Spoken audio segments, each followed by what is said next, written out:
2026 World Cup is upon us, Julian. Like upon us. It is among us. It is coming. It's down the corner. It's here. I can smell it. I can breathe it. I can taste it. I can't feel those tickets yet because they're still too expensive. It's too expensive to go to Toronto Oh, and try to buy these games for Ghana or the Croatia game. But regardless of that, Panama's 2026 World Cup cycle has already kind of officially kicked off. Obviously, with these friendlies, these were huge, two huge games over on the beautiful continent of Africa, playing against South Africa, a team obviously we're going to dope cover a ass lot more. jerseys. No, dude, some sick jerseys, yeah. But the thing is, this is a team that not only we're obviously going to dive more into, but all of the World Cup 2026. If you haven't already, subscribe to the channel because Julie and I have a lot of big content coming up ahead. But yeah, let's get into it, man. Listen, Panama, that first game. I'll just give my first takeaway. This was an experiment. I wasn't upset. I didn't feel any sort of obviously desire to want. Obviously, I wanted to win the game, and I think I deservingly no, we didn't deserve it. South Africa definitely had way more of the chances. They had more ball creativity and things like that. But I will say though, for a B roster, because I mean we're playing Martin Krug, Manotas Mejia was in the goalkeeper. I love Cecilia Waterman, but he's obviously the bench player. Cesar Yanis is starting. You're starting like a lot of B players, and a couple C guys as well. So this was, definitely more of a rotated squad. But to see the way that they were able to play, the way they were able to create in that first half and get that goal, that was quite nice. I mean, Yoel Barcenas with the streamer. It left me obviously feeling good in that sense. Like I said, we're still learning different things from different guys. I will say one big takeaway for me from this first game, and it's something I think anybody can agree with, is Coco Carrasquilla is the engine of it literally what Coco Carrasquilla wants, he's gonna get on the field. He's that important of a player for us. Yeah, as for the first game, like you said, it wasn't the fullest strength lineup. I mean, you had some players out there that obviously want to start. Like you had Cordoba, you had Fulo Martinez, and a couple other guys I can't think of the top of my head. But yeah, man, looked really, really shaky defensively. Got pretty lucky from. I mean, man, South Africa. God, you cannot put. I mean, some of these are sitters, and they couldn't put them away. I mean, look. I mean, we're just talking about Canada and the United States and Mexico not being able to put chances away. But my gosh, I have not seen a team struggle so hard to put chances away more than South Africa I did this March window, because some of those were like, dude, like, how did you like just miss those? But yeah, I mean, I think a big thing was that from what I kind of broke down was that the Panama defense I thought was just playing too high, like way too high, and getting caught off like long balls. Like the long balls were just killing. It felt like Cordoba was too high. It's just like, and the South African team has so much speed, and they were just able to like outpace a lot of times. Overall, I just thought it wasn't a very good game. I mean, you did have a good takeaway and a good press that ended up leading to the Barcenas goal, which was really good to see. A guy who could just take it pretty much from outside the box. So not often that you see Panama do that. So it was pretty dope to see that. But yeah, and then also I thought too, and this kind of I don't want to go too deep into game two, but like the struggle to like clear the ball. Like that was something I noticed. I was like, man, just get it out of there. Like, but overall, I mean, it was kind of a disappointing and first game, I would say, for you guys. I mean, it makes me a little worried for the depth. I mean, only 2 shots on goal, 3 total. Like that was a worrisome. But we can move on to game 2, which I think is was a much better game, and I'll let you take it away. I will say for game one, real quick, and going into game two, like I said, I think the idea behind it, and yes, obviously South Africa dominated. They were the better team. Nobody's questioning that.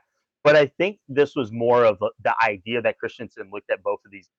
Obviously, this is a similar foe in Ghana. Obviously, within the same continent, the speed, the player development, the high press, and everything about it. So I think going into it, that idea was to really see who are the weak spots, and you kind of said it earlier. I will say it, dude. You didn't call him out, but Carlos Harvey, he has to be called out. Oh That yeah, that was that was a very, very lackluster performance from him. That a was lot of just, I bad mean, all over marking. the field. There was a lot of Bad bad marking. marking. You can tell that him and I'll say it, Fulo Martinez, bad game. You can tell that both of I these thought guys are not Cordoba had a playing. bad game too. I thought wasn't Well, necessarily impressed. I think Cordoba had listen, I'm gonna keep it real. Martin Krug, we're playing a 19-year-old kid. We're starting him. You know, I'm saying I don't want Cordoba. to. It's Cordoba. Cordoba. Yeah, I was saying it messed up. Yeah, Koto, his beautiful nickname, Koto. Koto, I think he's trying to play. He was trying to cover everybody, so I don't blame Koto in that aspect. I don't think he necessarily had a bad game. Martin Krug, like I said, the kid from Levante, it was hard for him to really get his feet in there. He's still a kid. He's still young, so I'm not going to hold him too much. But obviously, like I said, going to game two, the defensive woes clicked like that. I mean, they switched up, and dude, it was a different ball game. Obviously, I don't know, if Cordoba feels more comfortable with Giovanni Ramos, but this is a guy that I've been a little bit lackluster on. But what a game! Really great game. Like I said, Coco Carrasquillo, what he wants, he's going to get in the midfield. Him and Godoy, dude, Godoy might be the next Ronaldo with age. Like this guy, he's 37 or 36, but he still runs around like he's 27 years old. Godoy has it in him. He plays well. I was really, really impressed by them. I will say though, for our wingbacks, disappointing game, and I'm even calling out Murillo as well. I think it was a rough game. For them, our fullbacks were kind of getting burnt all the time. I look at it, and the few times that they were able to get upfield, it just didn't seem like they had much of a presence. Now, I will shout out Pumita Luis Rodriguez, talking about guys in form right now. This is a dude, I've been standing on this hill for a minute. He's going to get a big move this summer. I think Pumita, he's been past due with the clubs that he's played in the past. You could just tell the The problem strength, the is on the club durability. level, that guy just he doesn't show anything on the club level. He's good for But that's the Panama, but opposite. then on like But that's the opposite though. These past windows, he's been huge, and that's what I'm saying. You can see it translate with Panama because at the times he's had that at moments, and he's had those sparks within his club, but he doesn't show up that much from the national team. You can really tell he's got a spark now within Juarez. Like I said, I think he's past due a move. I think he's going to get a big move this summer. Obviously, Coco, I think he still needs a big move, catching up in age. But yeah, I will say this was much more of a, and it was interesting because we didn't even dominate this second game. It wasn't a dominating it was more game. even. It was more even, but it was more. I love to say it. It was a Concacaf masterclass. Both of our goals were scored by center backs. Coto Yeah. Cordoba, shout out to him, dude. Really redeemed himself. You can tell. Listen, you can tell this guy's in mojo. This guy has a big. I think he's going to have a huge summer. I really do, and I think if we want to have any sort of success this World Cup, Coto Cordoba is going to have to be huge. He's really, really going to have to be huge. And I mean, shout out Giovanni Ramos as well. I think he had an excellent game.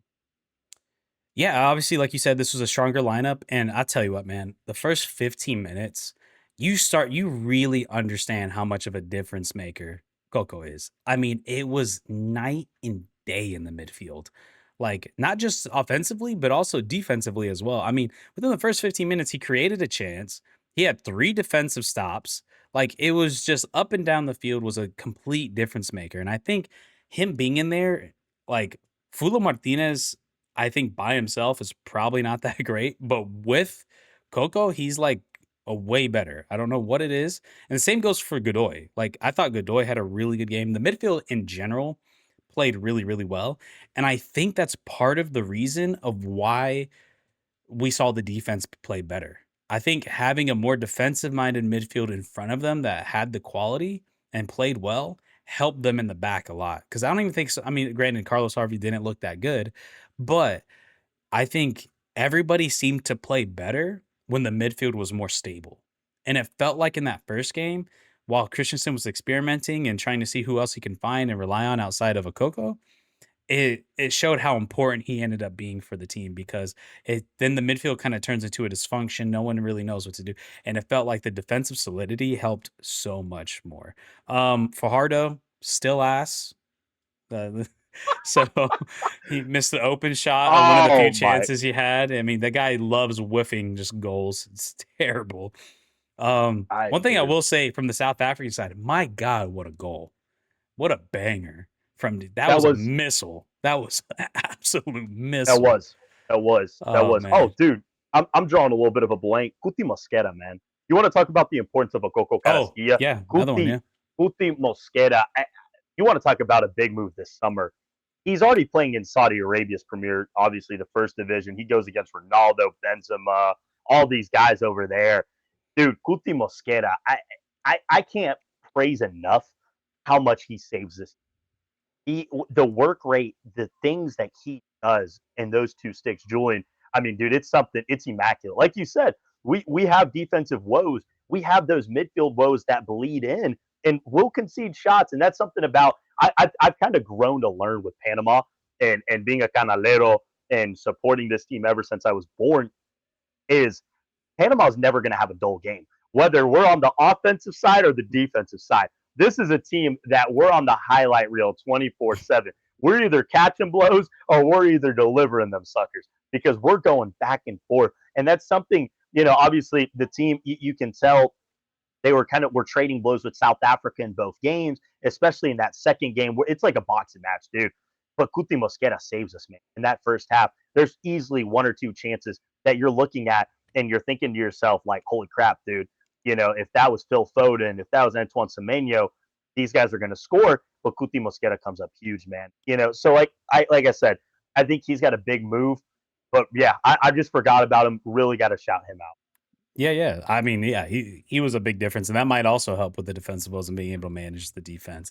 A lot of people underestimate how important that is to have a goalkeeper to call out positionings and stuff like Yeah. that. He's kind of like the like that third or first base coach in baseball that Mm. can just like tell you when you got to run, tell you when you got to hold back, and just like I think you need a guy like that. Um, Last thing I'll say about this game is that I thought that Christensen might have uncovered a new way of getting goals for you guys, and that is the set pieces. I really like the set piece design in this game, the way they just crowded like close to the box. I'm curious to see how it's going to work against like a England or something, but from what it seems like, no one's going to step up in the attack.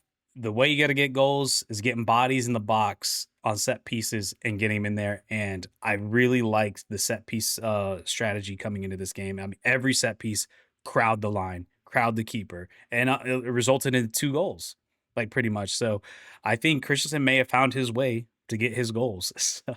So yeah. Now, I want to ask you just a little side topic, real quick, Julie. What did you think, or what were your opinions on? Obviously, he only played 45 minutes. It was quick. It was fast. He didn't really have any chances. There should have been a chance, which I talked about Puma Rodriguez having a great game. This was probably Puma's biggest mistake. Kadir Badia White was our starting nine. Obviously, a 19-year-old kid plays at Botafogo. He is probably one of the biggest talents right now, sub 20, within not just Central America, but within all of CONCACAF. How did you feel like? Do you feel like this is something for the future? Because obviously, like you said, one day Waterman's going to be older than 50. Fajardo's still going to be kicking his shins. Dude, I love Eduardo Guerrero. Fajardo's gonna Yeah, be that guy who's like playing third division in Guatemala at like yeah, 45. yeah, right, yeah, dude. These guys are not getting younger; they're just getting older, and obviously their woes continue, and they're just going to get worse. What did you think of the Chico Kadir Barrio White? How did you see him? um, I think I see more from him. I mean, I felt like due to the strategy of the game and how the game played out, you didn't really get to see a whole ton from him because I did notice that too because I wanted to see who he was because I wasn't familiar with him.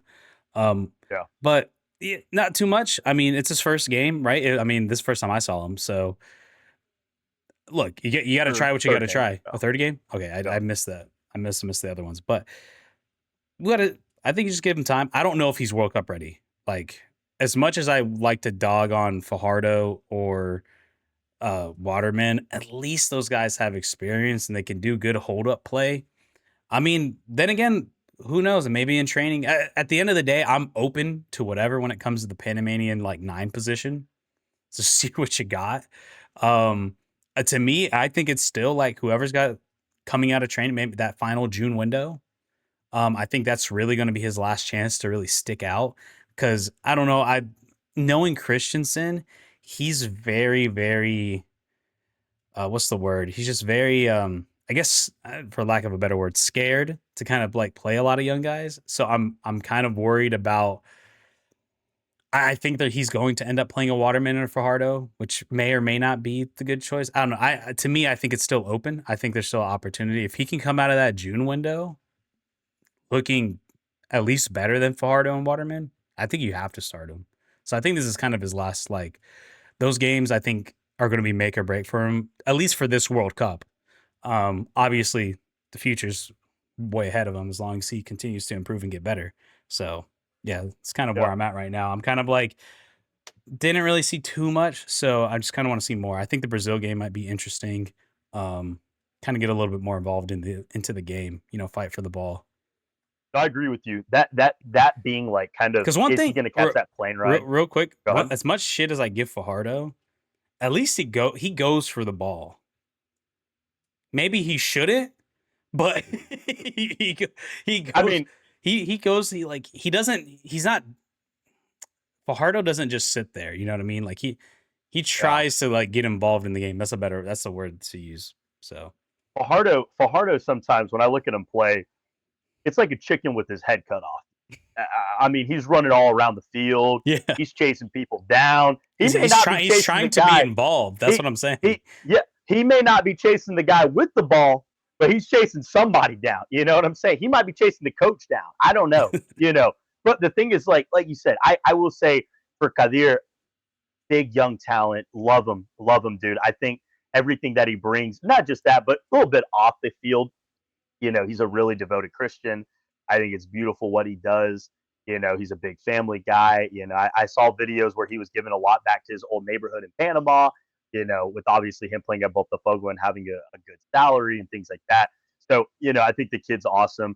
I think he's going to do big things. But yeah, I agree with you. Catching that plane ride, I obviously want to say yes, yes, yes, but you also have a Tomas Rodriguez, you have an Eduardo Guerrero who weren't called up in these past windows, and those are guys that have been called up before in a Copa America and Gold Cups. And I mean, Tomas Rodriguez last summer he showed up. He got 3 goals, he played well. He's doing good at Saprissa as well. He's already got 4 goals this clausura. So it's tough, like you said. I will say though, I think with that June window and then also these upcoming games with Botafogo, he's really got to get goals. I mean, he hasn't scored since January with Botafogo. It's been quite some time. So yeah, if he really wants to have himself a shot on that plane Got to to get go in a to rhythm. Toronto, got to get in a rhythm, got to get it going. All right, we'll do takeaways right now. So my first takeaway is this team lives and dies by the midfield, man. Like, God, hope nothing goes wrong pre World Cup, like how you lose a Godoy in the Copa America last year or the year before last. You should hope that midfield is healthy because that's going to be the lifeline for this team. Start juicing Godoy, put him on the TRT, keep him alive, hit the def like Yeah, because right now, I just don't think the depth is there in the midfield, and you need these guys healthy. So that's my first take. that's kind that's kind of how I feel about the whole starting 11. Mhm. I'll be honest, Coto Cordova, Coco Carrasquilla, Pumita Luis Rodriguez. I mean, dude, hell, even like a Cecilia Waterman, like, and a Kuti, especially a Kuti. Like these guys have to start because I will say if we go in with anything less than an 8 squad against Ghana, and I mean, sure as hell, you Against put any team, Croatia. honestly. Yeah. I mean, especially England or Croatia, it's already going to be hard with the full starting A. But if we go with like anything less than an A against Ghana, I mean, dude, we're going to really, it could be a long day in the office potentially. So that's something. Like I said, it's the best full 11 that we have. Kind of like you said, dude.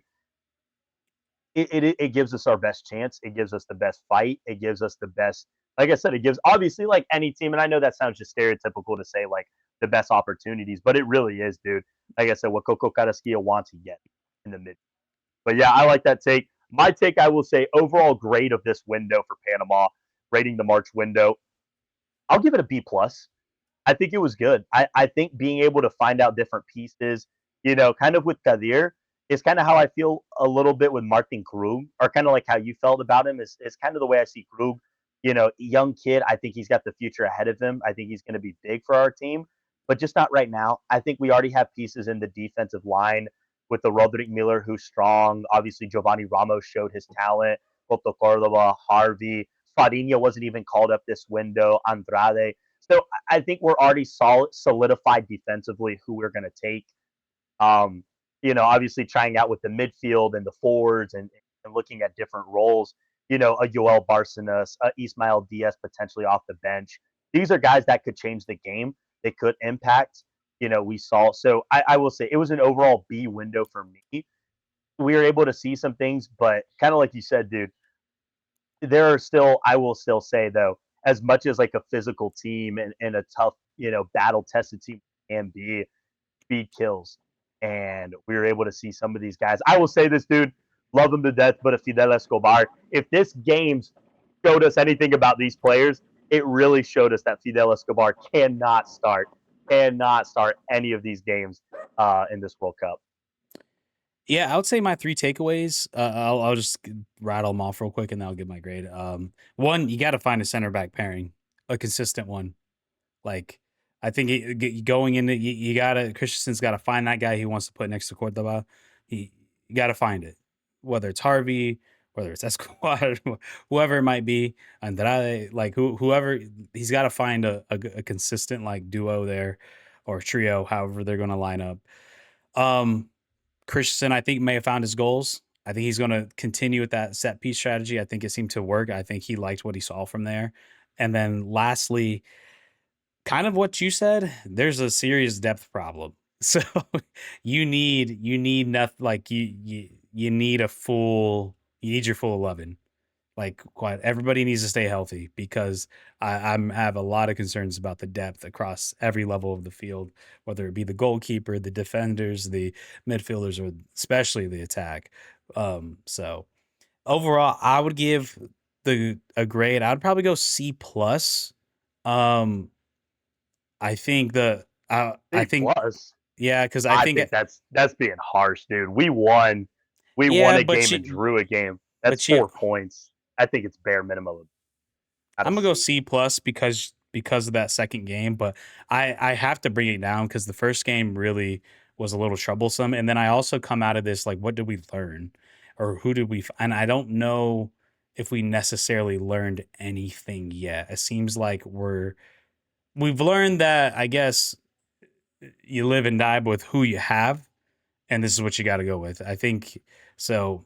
That's kind of like where I'm at. I mean, it could change if we go to June and maybe you discover something else that's going to be your last chance to. But at least for me, it feels like coming out of this window, it's like, okay, the guys that like those are the ones that are tried and true. That's what we got for right now. So that's why I'm giving it a C plus. Other than that, if you guys like the content, please be sure to like, subscribe, and just want to see more CONCACAF as well as World Cup content. Please be Oh, sure wait, wait, to wait. do that. What? Hold on. I got one negative and one positive. Give a takeaway real quick. What's Hold up? on. Oh, wait. What? Hold on. Let me get my takeaways. Hold on. We're running a little long, but Hold on. Hey, hold on. Real quick. I got a negative and a positive. Positive takeaway for Panama is we were able to learn a way to win ugly.